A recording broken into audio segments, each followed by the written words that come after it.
ਭਾਰਤ ਨੂੰ ਉਦੋਂ ਹੀ world level ਦੇ ਉੱਤੇ ਸੀਰੀਅਸਲੀ ਲਿਆ ਜਾਏਗਾ ਜਦੋਂ ਆਪਣੇ ਘਰ ਦੇ ਵਿੱਚ ਜਿਹੜੇ ਹਿਊਮਨ ਰਾਈਟਸ ਨੇ ਉਹਨਾਂ ਨੂੰ ਇੰਪਲੀਮੈਂਟ ਕਰੇ।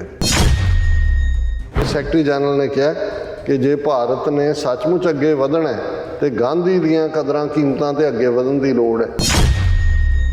ਭਾਰਤ ਦੇ ਵਿੱਚ ਜਿਹੜੀਆਂ ਮਾਈਨੋਰਿਟੀਜ਼ ਨੇ ਉਹਨਾਂ ਦੇ ਹੱਕ ਸੁਰੱਖਿਅਤ ਹੋਣੇ ਚਾਹੀਦੇ ਨੇ। Hesitation to comply with don't wait for complaints to act against hate speech, Supreme Court tells police। उन्होंने कहा जी ऐसा माहौल तुसी बना देता है कि चार चफेरे हेटरेड है और यूपी मध्य प्रदेश उत्तराखंड इन्नियां हेट स्पीचेस हो रही ने, कोई उहदे ते एक्शन नहीं लिया जा रहा।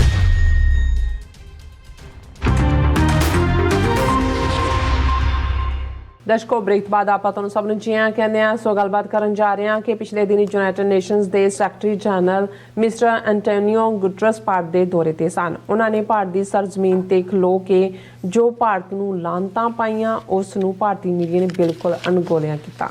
सो इस बारे आप गलबात करन जा रहे हैं। सो असीं चाहांगे कि तुसां इस तरह बने रहना, देखण सुनने या लिखण लई तुहाडा सब दा बहुत बहुत धन्नवाद जी। डॉक्टर साहब की विचार ने? देखो अजकल खेड मीडिया दी है, लड़ाई भी मीडिया 'ਚ लड़ी जाती है, जित्ती हारी जाती है जी। और जिमें इंडियन इंटैलीजेंस एजेंसियां ने मीडिया ते टोटल कंट्रोल किया। 800 के करीब भारत दे विच चैनल ने, वो तो आलमोस्ट एक दो नूं छड्ड के जी वो मुकम्मल तौर दे उत्ते उन्हां दी गिरफ्त 'ਚ ने। सोशल मीडिया डिजिटल मीडिया उस दे उत्ते किस घटना नूं किवें करना है, किहदा हैशटैग चलाना है, किहदा ब्लॉक करना है, किनू कढ़ाना है, वो फेसबुक होए इंस्टाग्राम होए जां ईवन यूट्यूब ते भी असीं देखते हैं कि हुण भारत दे कहण दे उत्ते ਜਿਹੜੇ ਉਹਨਾਂ ਦੇ ਉੱਥੇ ਬੈਠੇ ਆ ਟੀਮਾਂ ਨੇ ਉਹਨੂੰ ਜਿਹਨੂੰ ਮਰਜ਼ੀ ਵੀਡੀਓ ਨੂੰ ਮਾਈਨਸ ਕਰ ਦਿੰਦੇ ਨੇ, ਕੱਢ ਦਿੰਦੇ ਨੇ। ਔਰ ਇਹ ਵੀ ਇੱਕ ਕਾਰਨ ਹੈ ਬੇਸ਼ੱਕ ਇਹ ਖਬਰ ਤਾਂ ਕੋਈ ਅੱਜ ਦੀ ਨਹੀਂ ਹੈ ਜਾਂ ਕੱਲ੍ਹ ਦੀ ਨਹੀਂ ਹੈ। ਜਦੋਂ ਅਸੀਂ ਜ਼ਿਕਰ ਜਿਹੜਾ ਉਹ ਚਲਦੇ ਕੀਤਾ ਸੀ ਇੱਕ ਦੋ ਟੌਪਿਕਸ ਦੇ ਵਿੱਚ ਕਿ ਭਾਈ ਜਿਹੜੇ ਯੂਨਾਈਟਿਡ ਨੇਸ਼ਨਸ ਦੇ ਸੈਕਟਰੀ ਜਨਰਲ ਨੇ ਮਿਸਟਰ ਐਂਟੋਨੀਓ ਗੁਟਰਸ, ਉਹ ਭਾਰਤ ਉਹਨਾਂ ਦਾ ਦੌਰਾ ਹੋਣਾ 3 ਦਿਨ ਦਾ। ਔਰ ਉਹਦੇ 'ਚ ਖਾਸ ਤੌਰ 'ਤੇ ਮੁੰਬਈ ਦੇ ਵਿੱਚ ਜਿੱਥੇ ਉਹਨਾਂ ਨੇ 26/11 ਨੂੰ, ਜਿਹਨੂੰ ਕਿ 9/11 ਦੇ ਨਾਲ ਹਮੇਸ਼ਾ ਇਕੁਏਟ ਕਰਨ ਦੀ ਕੋਸ਼ਿਸ਼ ਕਰਦੇ ਨੇ। ਔਰ ਇੰਡੀਆ ਸਮਝਦਾ ਸੀ ਕਿ 26/11 ਦੇ ਮੌਕੇ ਯੂਨਾਈਟਿਡ ਨੇਸ਼ਨ ਸੈਕਟਰੀ ਜਨਰਲ ਦੀ ਬੰਬਈ 'ਚ ਜਿੱਥੇ ਕਿ ਇਹ ਘਟਨਾ ਵਾਪਰੀ ਉੱਥੇ ਉਹਦੀ ਹਾਜ਼ਰੀ ਹੋਏਗੀ, ਉਹ ਜਾਏਗਾ ਔਰ ਇਹਦੇ 'ਤੇ ਵੱਡਾ ਇੱਕ ਸਿਰਜਿਆ ਜਾਏਗਾ ਕਿ ਜੀ ਦੇਖੋ ਕਿੰਨਾ ਵੱਡਾ ਅਸੀਂ ਵੀ ਵਿਕਟਮ ਬਣੇ ਔਰ ਅਸੀਂ ਵੀ ਫਲਾਣਾ। ਔਰ ਉਹ ਇਹਦੇ 'ਚੋਂ ਕੱਢਣਾ ਚਾਹੁੰਦੇ ਸੀ। ਔਰ ਉਹਨਾਂ ਨੇ ਇਸ ਮੌਕੇ ਦੇ ਉੱਤੇ ਖਾਸ ਤੌਰ 'ਤੇ IIT ਬੰਬੇ ਦੇ ਵਿੱਚ ਇੱਕ ਡਿਸਕਸ਼ਨ ਵੀ ਰੱਖੀ ਹੋਈ ਸੀ, ਸੈਮੀਨਾਰ ਵੀ। ਔਰ ਉਸ ਦਾ ਵਿਸ਼ਾ ਵੀ ਜਿਹੜਾ ਉਹਨਾਂ ਨੇ ਸੀ ਕਿ India at 75 UN India partnership south cooperation, कि भाई 75 साल आज़ादी का महा उत्सव नहीं कि भाई 75 साल और कॉपरेशन इंडिया दी है। और मैं समझदा भी बाकी तो जिवें जदों असीं यूनाइटेड नेशन के हवाले नाल गल करदे तो हमेशा मेरा कहना हुंदा है स्पाइनलैस गटलैस ट्रुथलैस ऑर्गेनाइजेशन है। और उहदे च वो मेरी स्टेटमेंट च कोई तब्दीली नहीं है, पर फिर भी टाइम टू टाइम कोई ना कोई ऐसा सैकटरी जनरल आ जाता है जिहड़ा मजबूती दे नाल गल करदा है, जिसका नोटिस लिया जाता है और जो एटलीस्ट फॉर रैकड सेक का गल करता है। हालां उन्होंने विच जिन्हां ने कदे कॉफ़ी या नान एक वड्डी आवाज़ सी जिन्नी देर वो सैकटरी जनरल रहा, उन्हें वर्ल्ड इशूज़ के उत्ते जिथे भी लोड़ पई उन्होंने मजबूती नाल गल की। मिस्टर बुटरोस गाली जिहड़ा 92 पीरीयड च जिहड़ा वो UN सैकटरी जनरल सी जदों पंजाब दे विच सिखां दी नस्लकुशी हो रही सी। और इसे ही मिस्टर बुटरोस गाली नूं मिलण दे लई जिहड़ा सिखां दा डेलीगेशन सिख लीडरां दा जिन्हां ने राइट ऑफ सैल्फ डिटरमिनेशन दे उत्ते दस्तखत कीते होए सी, ये साडी मंग है। उन्हां च कैप्टन अमरिंदर भी, बादल भी, बरनाला भी और सिमरनजीत सिंह मान ये सारे सी। सो उन्होंने सैकेंड टर्म नहीं सी इन्हां ने लैण दित्ती बुटरोस गाली नूं, क्योंकि वो बड़ा आउटस्टैंडिंग गल करदा सी, इजिप्ट दा रहण वाला सी। और हुण मिस्टर एंटोनियो गुटरेस जिहड़ा एक करेजियस मैं कहांगा कि सारे च, और ईवन सानू इस गल ते भी जदों लगदा है कि भाई दरबार साहब अमृतसर भी दर्शनां नूं गया, एंटोनियो गुटरेस करतारपुर साहब भी गया और करतारपुर साहब की सरजमीन ते खलो के ਉਹਨੇ ਕਿਹਾ ਵੀ ਇਹ ਦੁਨੀਆ ਦੇ ਵਿੱਚ ਪਿਆਰ ਦਾ ਕੋਰੀਡੋਰ ਹੈ ਬਿਲਕੁਲ ਔਰ ਸ਼ਲਾਘਾ ਕੀਤੀ। ਇਸੇ ਤਰ੍ਹਾਂ ਪਾਕਿਸਤਾਨ ਦੇ ਵਿੱਚ ਜਦੋਂ ਹੁਣ ਫਲੱਡਸ ਪਿੱਛੇ ਆਏ, ਸਪੈਸ਼ਲੀ ਪਾਕਿਸਤਾਨ 'ਚ ਗਿਆ ਸੌਰੀ, ਔਰ ਈਵਨ ਇੱਥੇ ਵੀ ਪਾਕਿਸਤਾਨ ਦੇ ਜਿਹੜੇ ਫਲੱਡ ਵਿਕਟਮ ਨੇ ਉਹਨਾਂ ਦੇ ਲਈ ਜਿਹੜਾ ਡੋਨੇਸ਼ਨ ਦੇ ਲਈ ਸਾਰੇ ਵੈਸਟਰਨ ਮੁਲਕਾਂ ਨੂੰ ਕਿਹਾ, ਲਾਹਨਤਾਂ ਵੀ ਪਾਈਆਂ।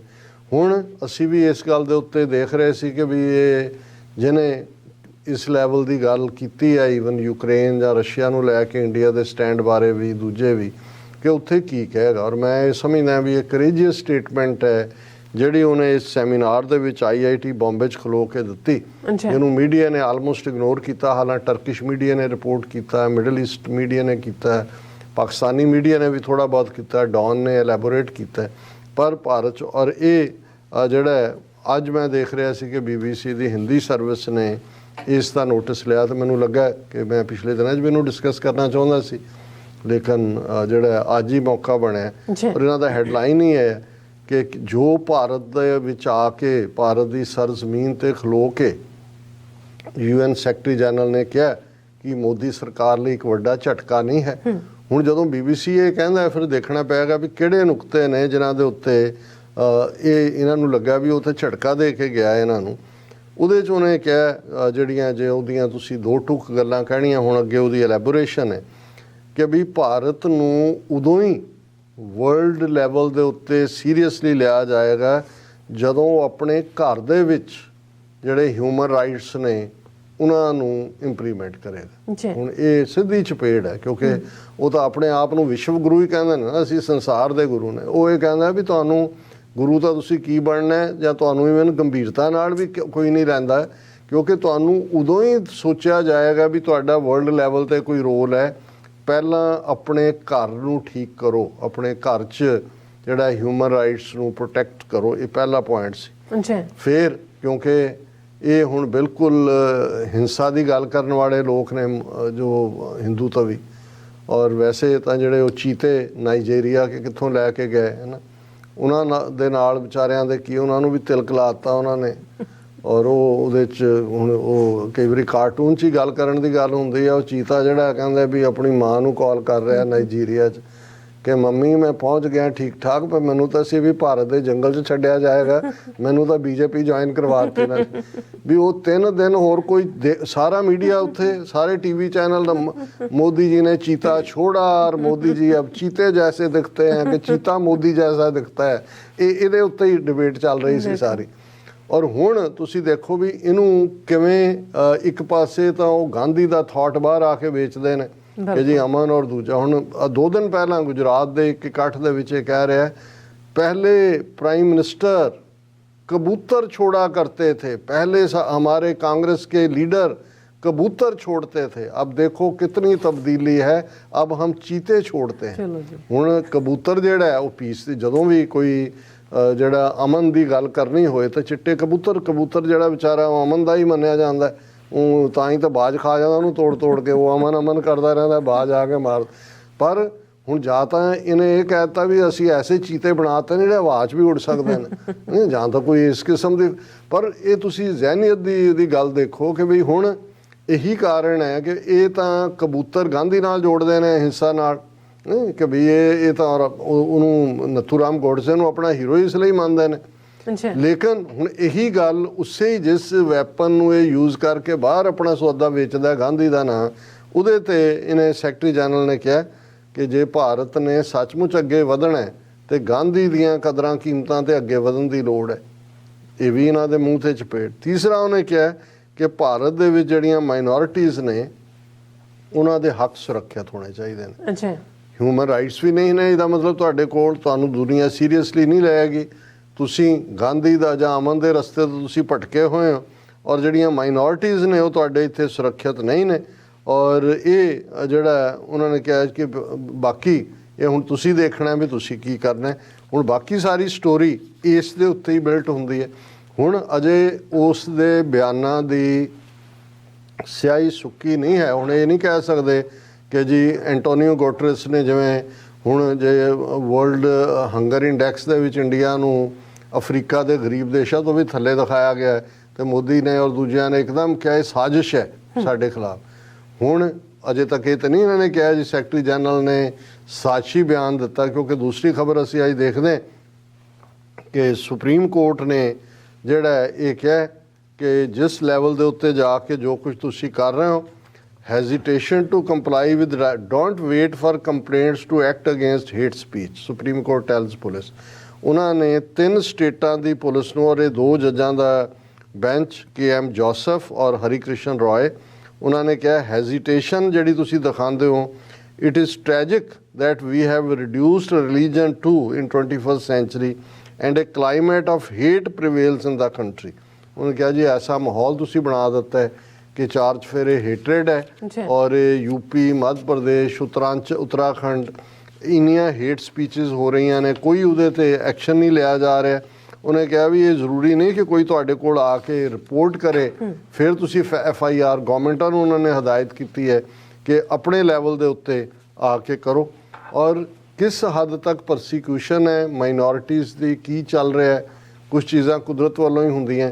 ਜਦੋਂ ਸੈਕਟਰੀ ਜਨਰਲ ਉੱਥੇ ਸੀ ਉਹਨਾਂ ਦਿਨਾਂ 'ਚ ਹੀ ਕਸ਼ਮੀਰ ਦੀ ਇੱਕ ਵੱਡੀ ਜਰਨਲਿਸਟ, ਫੋਟੋ ਜਰਨਲਿਸਟ ਹੈ ਇਰਸ਼ਾਦ ਮੱਟੂ, ਔਰ ਉਹਨੇ ਕੋਵਿਡ ਦੇ ਚਲਦਿਆਂ ਜਿਹੜੀ ਉਹਦੀ ਕਿਉਂਕਿ ਉਹਨੇ ਬਹੁਤ ਜ਼ਬਰਦਸਤ ਪਿਕਚਰਸ ਲਈਆਂ ਉਹ ਸਾਰੇ ਪੀਰੀਅਡ 'ਚ, ਔਰ ਉਸ ਨੂੰ ਇਸ ਦੇ ਉੱਤੇ ਦੁਨੀਆ ਦਾ ਬੜਾ ਸਤਿਕਾਰਤ ਅਵਾਰਡ ਹੈ ਪੁਲਿਤਜ਼ਰ ਅਵਾਰਡ। ਉਹ ਨਿਊਯਾਰਕ 'ਚ ਉਹਦਾ ਇੱਕ ਫੰਕਸ਼ਨ ਸੀ, ਉਹਦੇ ਲਈ ਉਹਨੂੰ ਸੱਦਿਆ ਸੀ, ਉਹਨੂੰ ਅਵਾਰਡ ਦੇਣਾ ਸੀ, ਬੜਾ ਬਹੁਤ ਹੀ ਆਨਰ ਹੈ। ਔਰ ਉਸ ਨੂੰ ਉਹਦੇ ਕੋਲ ਅਮਰੀਕਾ ਦਾ ਵੀਜ਼ਾ ਸੀ, ਟਿਕਟ ਸੀ। ਦਿੱਲੀ ਜਦੋਂ 에ਅਰਪੋਰਟ ਤੇ ਪਹੁੰਚੀ ਤੇ ਉਹਨੂੰ ਚੜ੍ਹਨ ਨਹੀਂ ਦਿੱਤਾ ਗਿਆ ਕਿ ਵੀ ਤੁਹਾਡੇ ਤੇ ਬੈਨ ਹੈ। ਔਰ ਇਹ ਕਿਉਂਕਿ ਕਸ਼ਮੀਰੀ ਮੁਸਲਮਾਨ ਔਰਤ ਹੈ ਔਰ ਇਹ ਕਹਾਣੀ ਬਾਹਰ ਜਾਣ ਨਹੀਂ ਦੇਣਾ ਚਾਹੁੰਦੇ। ਹੁਣ ਇਹ ਆਪਣੇ ਆਪ 'ਚ ਇਸ ਗੱਲ ਦਾ ਸਬੂਤ ਸੀ ਕਿ ਗੱਲ ਕੱਲੀ ਉੱਥੇ ਆਮ ਮਾਈਨੋਰਟੀਜ਼ ਦਾ ਕੀ ਹਾਲ ਹੋਏਗਾ ਜਾਂ ਬਾਕੀਆਂ ਦੇ ਨਾਲ ਇਹ ਕੀ ਕਰ ਰਹੇ ਨੇ ਹਿੰਦੂ ਤੋਂ ਵੀ, ਕਿ ਇਸ ਲੈਵਲ ਦੀ ਸਟੇਟਸ ਦੀ ਜਦੋਂ ਪੁਲਿਤਜ਼ਰ ਅਵਾਰਡ ਕਿ ਤੁਹਾਨੂੰ ਮਿਲਦਾ ਵਰਲਡ ਫਿਗਰ ਬਣ ਜਾਂਦਾ। ਔਰ ਦਰਸ਼ਕ ਦੇਖ ਸਕਦੇ ਨੇ ਕਿ ਉਸਨੇ ਉਸ ਦੀ ਪਿਕਚਰ ਵੀ ਮੈਂ ਕਹਾਂਗਾ ਕਿ ਭਾਈ ਦਿਖਾ ਦੇਣ। ਉਹਨੇ ਕਿਹਾ ਕਿ ਮੈਂ ਇੱਕ ਪੱਤਰਕਾਰ ਹਾਂ, ਤੁਸੀਂ ਮੈਨੂੰ ਇਸ ਦੇ ਲਈ ਸਜ਼ਾ ਨਹੀਂ ਦੇ ਸਕਦੇ। ਔਰ ਇਹ ਉਹਨਾਂ ਨੇ ਕਿਹਾ ਵੀ ਮੈਨੂੰ ਇਹ ਦੂਜੀ ਵਾਰ ਹੈ ਜਦੋਂ ਮੈਨੂੰ ਕਿਸੇ ਕਾਰਨ ਤੋਂ, ਬਿਨਾਂ ਕਿਸੇ ਕਾਰਨ ਤੋਂ ਯਾਤਰਾ ਕਰਨ ਤੋਂ ਰੋਕਿਆ ਗਿਆ। ਕੁਝ ਮਹੀਨੇ ਪਹਿਲਾਂ ਜੋ ਕੁਝ ਹੋਇਆ ਸੀ ਉਸ ਬਾਰੇ ਵੀ ਮੈਂ ਕਈ ਵਾਰ ਆਫੀਸ਼ੀਅਲਸ ਨਾਲ ਗੱਲਬਾਤ ਕੀਤੀ, ਮੈਨੂੰ ਕੋਈ ਜਵਾਬ ਨਹੀਂ ਮਿਲਿਆ। ਇਸ ਇਨਾਮ ਜਿੱਤ ਸਮਾਰੋਹ ਸ਼ਾਮਲ ਹੋਣਾ ਮੇਰੀ ਜ਼ਿੰਦਗੀ ਦਾ ਸਭ ਤੋਂ ਅਹਿਮ ਪਲ ਸੀ ਕਿ ਮੇਰੇ ਲਈ ਇਹ ਜਿਹੜਾ ਹੈ, ਇਹ 28 ਸਾਲਾ ਇਰਸ਼ਾਦ ਮੱਟੂ ਸ੍ਰੀਨਗਰ ਦੀ ਰਹਿਣ ਵਾਲੀ ਹੈ ਔਰ ਉਹਨੇ ਸਾਊਥ ਕਸ਼ਮੀਰ ਦੇ ਅਨੰਤਨਾਗ 'ਚ ਜਾ ਕੇ ਫੋਟੋਗ੍ਰਾਫੀ ਕੀਤੀ।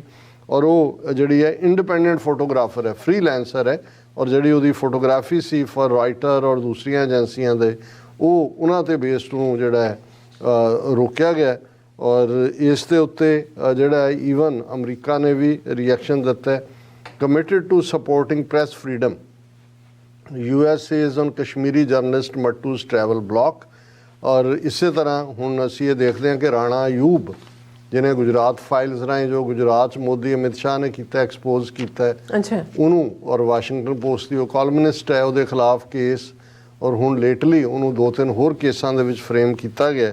ਔਰ ਇਹ ਸਟੇਟ ਡਿਪਾਰਟਮੈਂਟ ਨੇ ਕਿਹਾ, US state department has said that it is tracking the story of Pulitzer Prize winning Kashmiri journalist Sana Irshad Mattu being prevented from boarding a New Delhi-New York flight on October 17 to collect her award.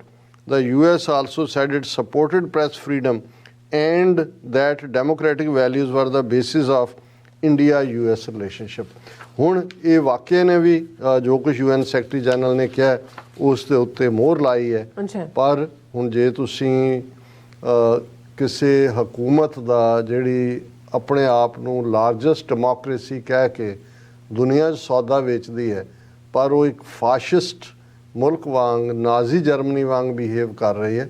ਪਰ ਦੇਖਣਾ ਇਹਨਾਂ ਬਾਹਰਲੀਆਂ ਤਾਕਤਾਂ ਨੇ ਹੈ ਕਿ ਜਿਹੜੇ ਅਜੇ ਵੀ ਜੇ ਉਹਦੀ ਪਿੱਠ ਠੋਕਦੇ ਨੇ, ਉਹ ਸਟ੍ਰੈਟੇਜਿਕ ਪਾਰਟਨਰ ਹੈ ਤੇ ਫਲਾਣਾ ਹੈ ਤੇ ਢਿਮਕਾ ਹੈ, ਫਿਰ ਕੱਲ ਨੂੰ ਇਹਨਾਂ ਜ਼ੁਲਮਾਂ ਦੇ ਲਈ ਉਹ ਤਾਂ ਕਰ ਹੀ ਰਹੇ ਨੇ ਜ਼ੁਲਮ, ਇਹ ਵੀ ਬਰਾਬਰ ਦੇ ਉਸ ਤੇ ਭਾਗੀਦਾਰ ਹੋਣਗੇ। ਕਿਉਂਕਿ ਇਹਨਾਂ ਨੇ ਇਸ ਸਭ ਦੇ ਬਾਵਜੂਦ ਕਿ ਦੇਖ ਰਹੇ ਨੇ ਕਿ ਉਹ ਕੀ ਕਰ ਰਹੇ ਨੇ, ਜਾਂ ਚੁੱਪ ਵੱਟੀ ਹੋਈ ਹੈ ਜਾਂ ਉਹਨਾਂ ਦੀ ਪਿੱਠ ਥਾਪੜਦੇ ਨੇ। ਜੀ ਡਾਕਟਰ ਸਾਹਿਬ ਤੁਹਾਡਾ ਬਹੁਤ ਬਹੁਤ ਸ਼ੁਕਰੀਆ। ਸੋ ਥੈਨੇ ਬ੍ਰੇਕ ਪਿਓਰਸ ਤੋਂ ਸਾਨੂੰ ਇਸੇ ਤਰ੍ਹਾਂ ਬਣੇ ਰਹਿਣਾ, ਮਿਲਦੇ ਹਾਂ ਛੋਟੇ ਜਿਹੇ ਬ੍ਰੇਕ ਤੋਂ ਬਾਅਦ।